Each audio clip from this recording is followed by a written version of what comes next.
I also feel it's important that I demonstrate that willingness to take feedback for my staff so that they see this is okay. It's okay if I tell you I messed up.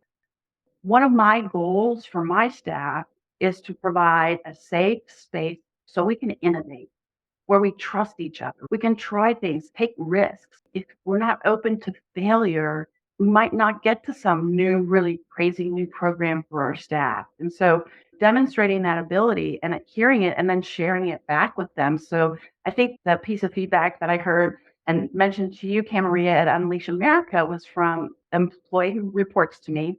Her name is Linda. And we were talking about it, and I said, Linda, I'm not getting this feedback that like the people, my direct reports feel pretty comfortable with me, but my indirect reports are afraid of me. And I'm thinking to myself, what's there to be afraid of? Right. And she said, Marjorie, it's Marjorie the person versus Marjorie the VP. Tell me more about it. And she did.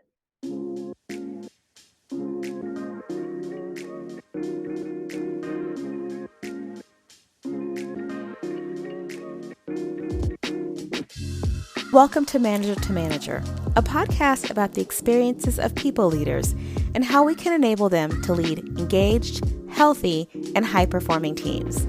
I'm Camaria Scott, your host, and I'm thrilled to have you join us as we learn, lead, and succeed together.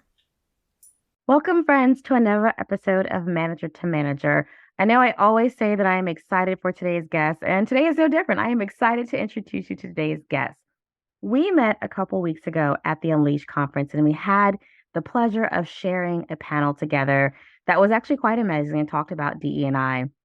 But it was the conversation that we had before the panel started that really stood out to me, where she shared some feedback that she'd received and how it affected her as people leader. And I really wanted to share that with you all. So I'd like to introduce you to my new friend, Marjorie Williamson. Marjorie, welcome. Hi, nice to see you, Camaria. Nice to see you again. Would you mind telling the guests a little bit about yourself? Sure. So I'm Marjorie Williamson, and I lead Global Total Rewards and HR operations at RTI International. RTI is an independent nonprofit research institute. We started 65 years ago as a collaborative with 3 of the universities in the area. We're in the Research Triangle Park area of North Carolina. I do have a background in several different industries. This is the first nonprofit I've worked for. I did work for a semiconductor organization. I've worked in pharma for quite some time. I worked for FedEx for a while, and I worked in consulting. And so I have pretty broad experience in different industries, and I do some things on the side. I am the executive sponsor for our Accessibility Employee Resource Group. I also am honored to be on the faculty of the World at Work organization, which is a premier professional organization for total rewards professionals. And I'm also on a steering committee of a collaborative called Wake Invests in Women, where our mission is to reduce the gender wage gap in the Wake County and surrounding areas. So I'm doing some fun things on the side too. That's amazing. And I think I heard the last time we talked, you were moving college students around as well. I am indeed. Yes, 3 boys. Must be fun. It's amazing to hear the work that you do and how much you give back, both in your organization and your community. And I think what awed me when you and I spoke was the candidness that you had about your experience and the journeys along the way to where you are now. The theme was really around feedback. You were really candid in sharing some of the feedback that you'd received. So I wanted to jump into that today because as leaders, as senior leaders, especially who have accomplished so much, sometimes receiving feedback can be difficult, but it's something we definitely want to model for those that we lead. So I wanted to take you back to earlier in your career when you first started going into the workforce and figuring out your path. And I know you mentioned that there was some feedback that you received that really stood out to you. And I wanted to start there and if you share it with me and the guests. Sure. So I call this experience my HR boot camp. I was at the time, it was called personnel director for a hotel at the DFW airport that had about 400 employees. And oftentimes there would be 10 to 15 people who would be lined up outside my office. And I had windows so I could see them. And they were there because I did everything HR. I did benefits and comp and all the hiring and all of that. And so there would be people in line to and ask a question about their benefits, to the 3 people who wanted to be interviewed for jobs at the hotel. There would be someone who had a question about their paycheck, for example, because I cut the paycheck. So it You was have a a copy it now. was it was boot camp. And I remember at times the general manager of the hotel, his name is Dave Fulton, would walk by my window and he would signal to me to put lipstick on. And at the time, I'd roll my eyes and say, "You see that there are 15 people outside my office and you are telling me to put lipstick on?" And so, and I thought it was really ridiculous at the time. And I think that's sometimes how feedback is sometimes at first it's a little bit like, okay, that's ridiculous, that's silly, or it feels like a kick in the gut, right? Mhm. And but after I ruminated on that a bit, what I understood is that he was saying to me, Marjorie, you are acting as a representative of the hotel, and we need you to look calm and pulled together. And part of that is ensuring that you have executive presence. And so that was kind of the beginning of me learning, okay, it can't just be the authentic self Marjorie who's pulling her hair out because there are 15 people waiting for me outside my office. So there's like this balancing.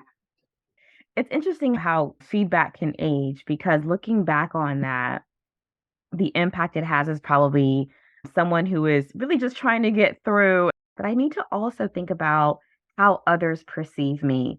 And I think we carry that with us throughout our careers. So that's an interesting one. Is there anything else that stands out to you? Is there anything else that kind of shaped how you developed through your career? There actually are several. So I think about after that job at the hotel, I was fortunate enough to go work for an organization called Criterion Incorporated. It was a consulting and software firm, and I was a young compensation consultant and software implementer. So I would go out to clients and I would help them develop comp programs and then automate them on software that the organization built. And I had been to the Federal Reserve Bank of San Francisco and did some training for them. And they always have an opportunity to provide feedback on the consultants that work with them. And the feedback I got is actually from someone with whom I'm still working again, I should say, and my first compensation mentor. His name is Steve Brink.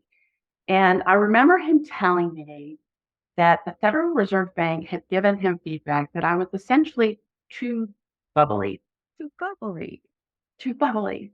And so it really hurt. Like that was one of the kick in the gut things. Like, why would that be a problem? And so I stepped back and I thought about it. Okay, here I am coming from this hotel where I dressed up like an elf at Christmas, right? Probably work to a professional consulting firm where the people with whom I was consulting had many more years of experience. I'm this young blonde woman coming in the mid to late 20s, telling them how they should do it when they have 20 years of experience, right?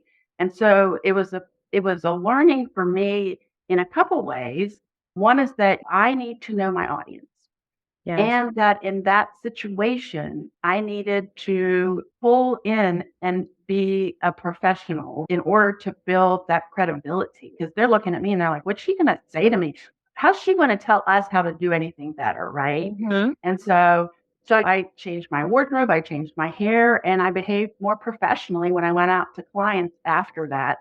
And so, as much as that feedback hurt from my boss and mentor throughout my career, I appreciate the feedback that Steve Brink gave me. I also had, and I don't know, Kim Maria, if you have any thoughts about that. Well, I was gonna jump in with a question, which is so I think about the feedback about put on lipstick and about don't be too bubbly. And it reminds me of feedback that I received in my early in my career. I was in an interview and I tend to laugh just because if I find it puts people at ease. And it was interesting that at the end of the interview, I got feedback that they found it curious that I laughed. And it was interesting because if I'm being honest, I took it personally because I felt like, my gosh, this is not feedback about my performance as whether or not I can do this job. It felt like it was feedback about me. And so I'm curious as to the examples that you gave. It could be easy to really internalize that and feel a certain way about it. And so I'm wondering, how did you navigate that and take it as what they're trying to say is this, that it's coming from a good place, but maybe didn't feel so good in the beginning. Yeah, and actually what the client had said was not as nice as what I heard from my boss at the time, I think. So it was definitely impactful to me. And it took some time to not feel that hurt and like this is personal, and to really also, I think the relationship between my manager at the time and now mentor and me, and that trust relationship that was there, that I trusted that he was really trying to help me get better at what I'm doing. And it was not out of any kind of malice or I'm going to fire you next time this happens. It was really there was a trust relationship and he really wanted to help me be better. Yes. And I do think that is something that when we have the conversations about feedback, and over the years, I've trained a lot of managers on the technique of giving feedback. But one of the things that we maybe often miss is feedback is best received when it's from someone that we trust and who has demonstrated that they have a vested interest in our success. And then that helps us take what they've given us. People, they say feedback is a gift, and you're like, is it? But when it's from somebody, but when it's from somebody that we know has demonstrated that they have a vested interest in our success, then it's easier to receive that feedback and to get to what they're trying to tell us and how they're trying to help us be successful. Exactly, exactly. And I had another example along the way. So I had moved to work with Bristol Myers Squibb, and I had another mentor there whose name is Rich Lodato. And as a compensation professional, people come to us with lots of crazy requests. And you might look at the request and you're like, there is no way we're doing that. And so, and a lot, and I'm pretty results oriented, I guess. And so I would go in with the client and they'd say, hey, we would like to do this. And I'm like, no, that we can't do that. There's no way we can do that. And the client would go to my boss and say, she didn't listen to me. She didn't hear me out. And so some of the best feedback I've had in my whole career was from Rich Lodato. And it was, even if in your heart the answer is no, go in and hear them out because they might change your mind. You might have a different thought about it. And then hear them out, take notes, repeat back to them what you heard. And this is a client, a colleague, it could be anyone, but in this case, it was an internal client. And he said, and tell them you're going to ruminate on it, that you're going to sleep on it, that you want to give it some thought, and that maybe there's some other alternatives you would consider that you'll bring back. And what that does is it makes the client feel heard. It helps them know that I think that the problem that they have is important to me, and important enough to me that I'm going to sleep on it, that I'm going to consider it, that I'm going to think about some alternatives. And so that when I do go back to them, and maybe I do go back and say, hey, we're not going to do it the way you suggested, but here's an alternative, that I've given it the due diligence and I've respected that individual and they feel heard and respected. And that's the beginning of that trust relationship. Yes, because that is actually stellar advice, and I think I'm going to borrow that myself. What stands out to me about that is your willingness to take that feedback and internalize it and incorporate it. And I think that can be sometimes a challenge for people. And so, how do you even get to that place where you're saying to yourself, I'm willing to really listen because I think I'm doing a great job? The answer is no, the result is no, we're getting there. But to hear that feedback, to take it in and then say, I am going to try it that way and maybe see if I can get to a different result. How does one get to that openness on receiving feedback? Anything you can share there? Sure. And it hasn't always been easy. So feedback sometimes can be very difficult. And sometimes you don't believe it. To your point, like I feel like I'm doing fine. I'm efficient. I don't spend a lot of time worrying about this guy's problem. He's got the wrong answer. Right. No, that's additional feedback I've had is that in a recent training course, I guess it was a 2-year course here at RTI that lasted about a year, and I got 360 feedback, and I got feedback there that people really had, and this was positive and negative feedback, but people felt like I really got things done. They felt they could depend on my department and my staff to deliver what the organization needed, and that we would deliver it in high quality and with good communications, which is really awesome feedback.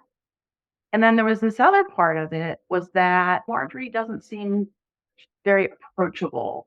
Marjorie sometimes doesn't include the right stakeholders. That, as I mentioned earlier, having that results oriented. Mm-hmm. And I thought what's helped me be very successful so far is that results oriented, right? Get it done. So to step back and rethink the 7 habits, for example, that fast is slow and slow is fast, especially when you're working with people.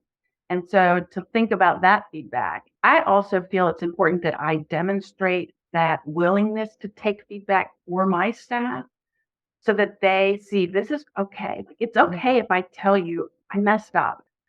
One of my goals for my staff is to provide a safe space so we can innovate where we trust each other. We can try things, take risks. If we're not open to failure, we might not get to some new, really crazy new program for our staff. And so demonstrating that ability and hearing it and then sharing it back with them. So I think the piece of feedback that I heard and mentioned to you, Camaria, at Unleash America was from an employee who reports to me.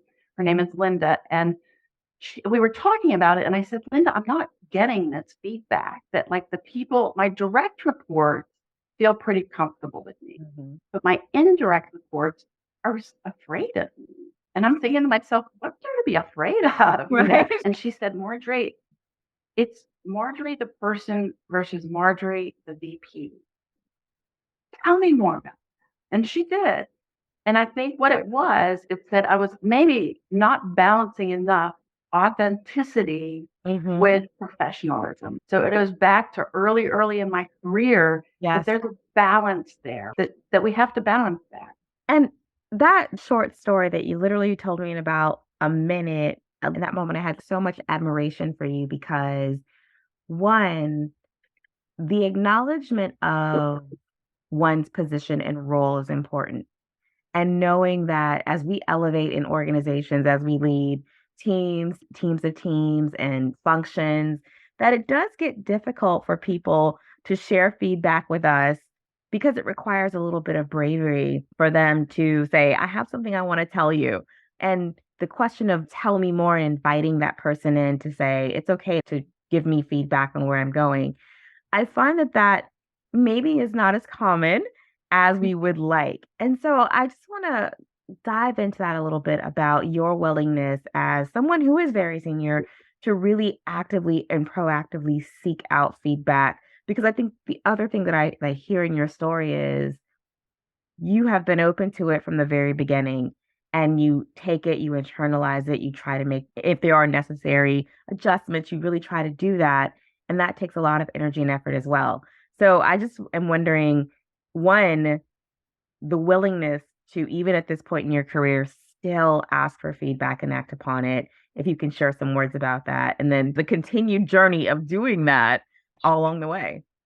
So I will have to admit that there are evenings I go home and I cry and explain how I got this awful feedback from my staff husband. And it so it's not that that I don't internalize it.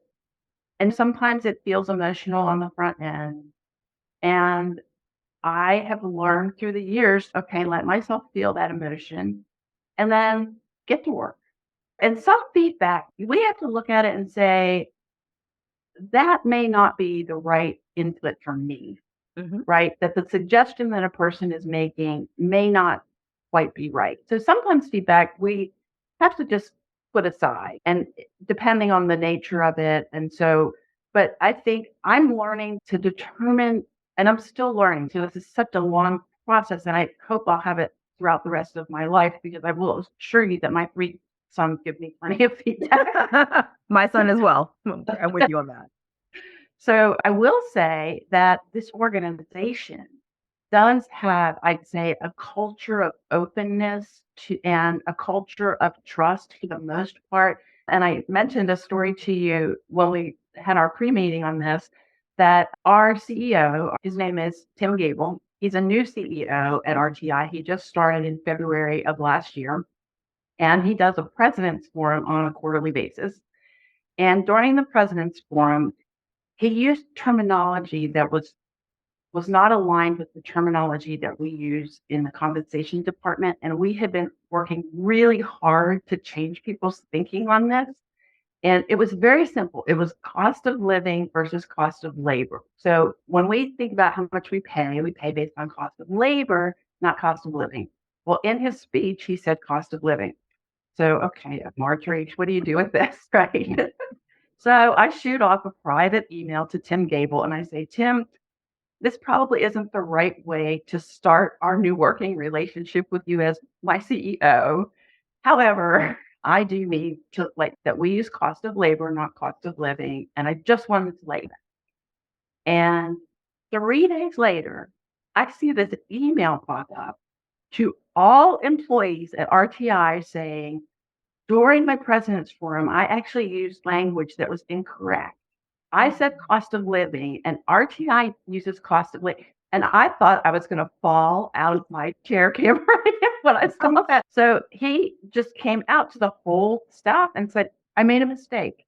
And I think that vulnerability, people came to me after that and said, I cannot believe he did that. Yes. None of us would have ever expected a CEO to do that.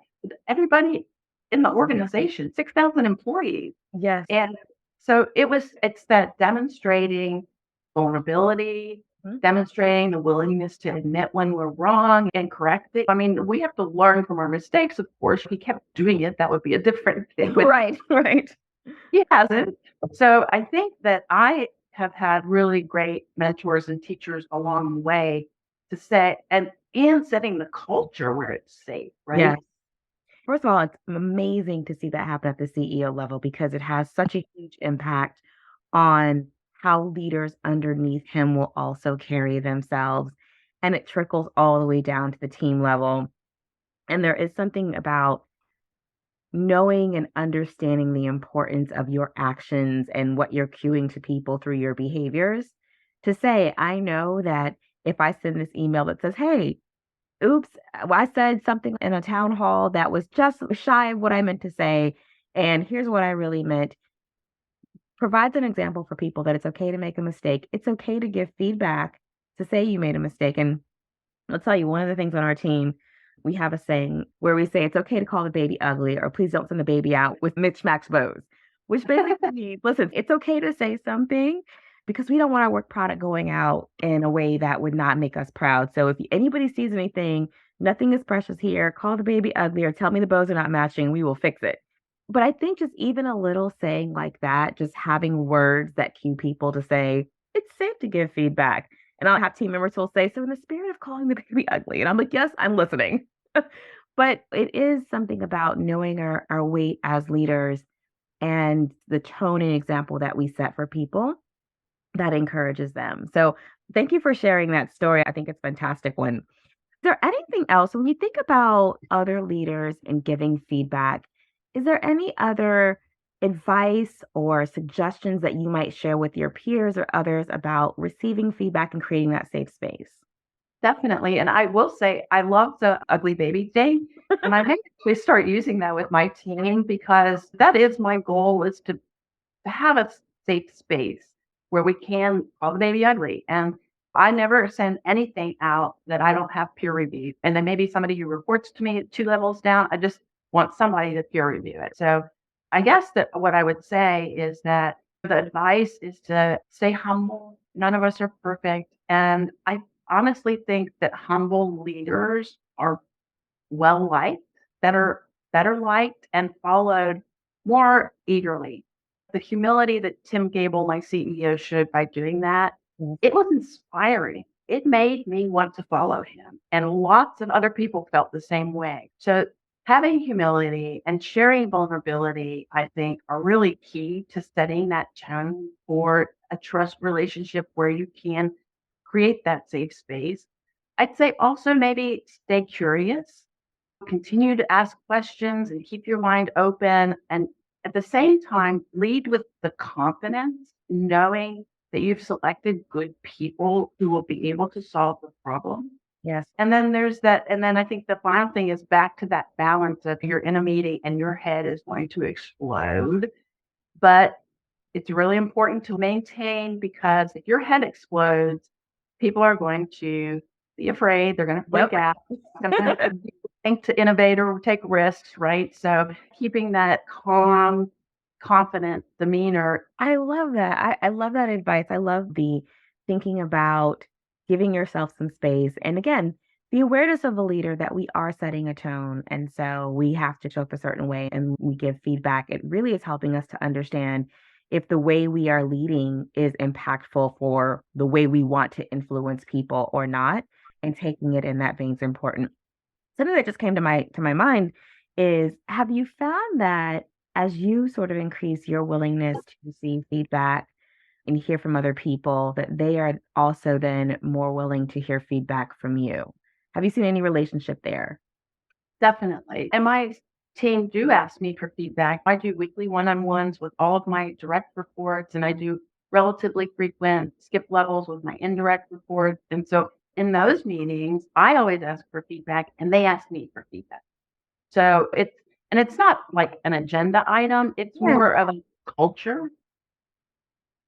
I do find that it's a two-way street. It has been my experience that the more that I am willing to allow people to give me feedback and to your point, internalize it, take it in. Sometimes I'm like, okay, yes. Sometimes I'm like, thank you for that, and no. But No, then, right? But then, to your point, the trust is built that when I need to give them feedback, going back to what you said in the very beginning, that trust relationship is built. So when I have to say, hey, can I pull you aside? I just want to share a couple things with you, that it's not that it doesn't feel like I'm giving feedback from up here and I'm above it, but we are two people invested in each other's success. And I find that people are more open in that way. exactly. I thought of something else, Kimmeria, if I can tell like one more Yes, story. please do. Absolutely. This was quite some time ago, and I was doing sales compensation and incentive compensation at Bristol Myers Squibb. And I was in a it was a relatively large meeting with a lot of sales leaders. And we took a break, like a bio break, and I walked out into the hall. And a woman who was a vice president sales leader came to me and said, Marjorie, don't ever ask if you can ask a question. And I looked at her and I said, what? And she said, of course you can ask a question. You don't have to ask permission, just ask the question. And it was like so touching and meaningful to me that a more experienced sales leader would pull the little old me kind of comp person aside and give me good advice, particularly for a female. I think in a lot of times we're a little more timid about wanting to interject our opinions in a big meeting full of a lot of people. And so for her to say that to me, I thought that was really special to me. And she'll never know how meaningful that was to me and how I've shared that in my career with other women. She'll never know that, but it was she had a big impact on a lot of people, I think. Oh, I see. If that's not the perfect example of feedback as a gift, I don't know what is. And even the thoughtfulness to take time to give you that feedback from a position of, I can tell that she cares about me and I can tell that she cares about my success. So I absolutely get that.